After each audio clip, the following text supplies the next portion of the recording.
Thank you for attending today's training. Before I go over the CDL policy and how it affects you, please make sure your manager has provided you with a copy of the CDL policy in the acknowledgement form. Please sign the acknowledgement form and return it to your manager, who will then forward it to the Human Resources Department for incorporation into your personnel file. The CDL policy exists due to regulations under federal law, actually the DOT, that require certain motor vehicle operators to be tested for alcohol and drugs, with the goal of being a drug and alcohol-free transportation environment. So the purpose of this policy is to prevent accidents and injuries from the misuse of alcohol or drugs by drivers of commercial motor vehicles. This policy applies to all individuals that are required to operate a commercial motor vehicle. Regulations require testing for alcohol and controlled substances. Alcohol testing will be done by breath. The controlled substances tested are marijuana, cocaine, opiates, PCP, and amphetamines. The clearinghouse rule. So what is the clearinghouse rule? This was implemented in January 2020, and it requires the city to report to the clearinghouse information related to violations of the drug and alcohol regulations in 49 Code of Federal Regulations, Parts 40 and 382 by current and prospective employees. The rule also requires that the city query the clearinghouse for current and prospective employees' drug and alcohol violations before permitting those employees to operate a commercial motor vehicle on public roads. The city is also required to annually query the clearinghouse for each driver they currently employ.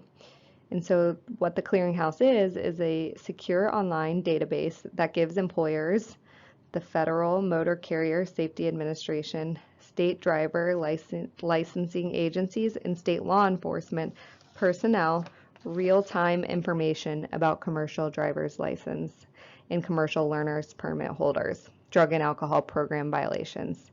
This was an act of Congress directed by the Secretary of Transportation to establish this clearinghouse. So the clearinghouse enables employers to identify drivers who commit a drug and alcohol program violation while working for one employer, but who failed to subsequently inform another employer, as required by current regulations. There are 6 different types of testing that may be performed, and I'll touch base on all of them.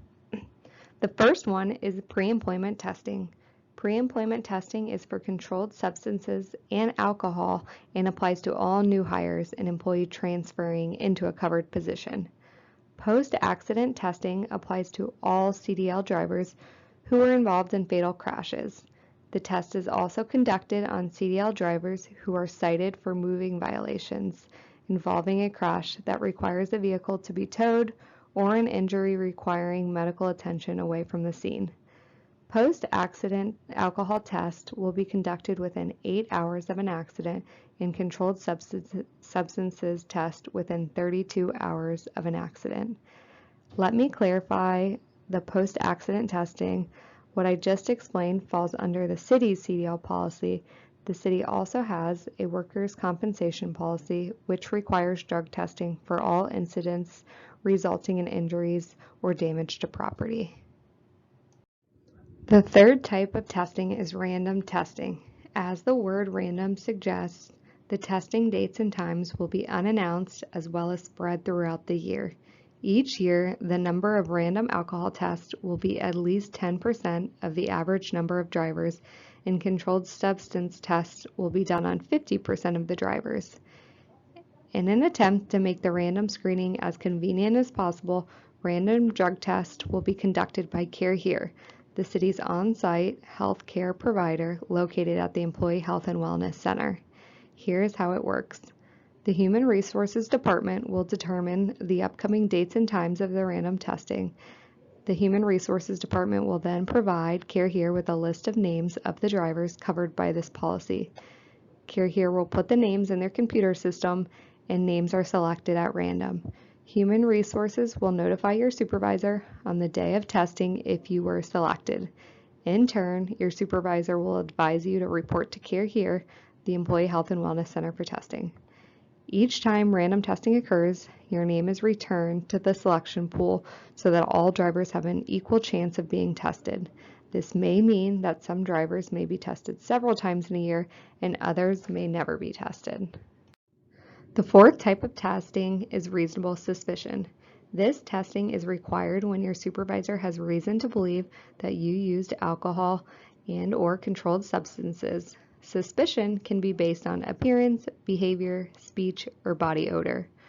Return to duty testing is required before a driver returns to work after engaging in prohibited conduct. When a substance abuse professional determines that a driver needs assistance resolving an alcohol or substance abuse problem, the driver will be subject to follow-up testing, which will occur during the first 12 months following the return to duty. Employees that refuse to test, provide false information, or attempt to falsify test results will be immediately removed from duty. Refusing to test is the same as a positive test result. Individuals testing positive or refusing to test may be subject to any of the above listed requirements. Anyone that believes they may have an alcohol or controlled substance problem should contact the city's EAP through Humana. The EAP is available to assist employees by providing confidential consultation and referral services. Thank you for attending the CDL policy training.